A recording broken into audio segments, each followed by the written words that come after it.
Сегодня у нас игра в сруби сухую ветку на дереве.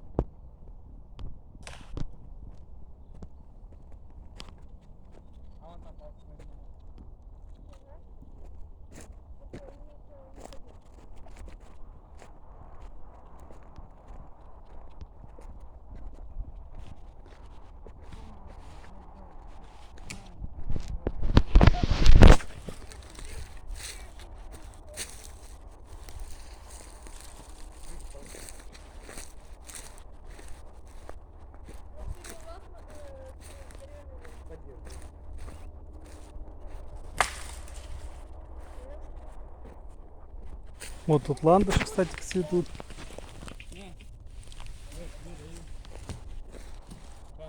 Играть в игру кальмара.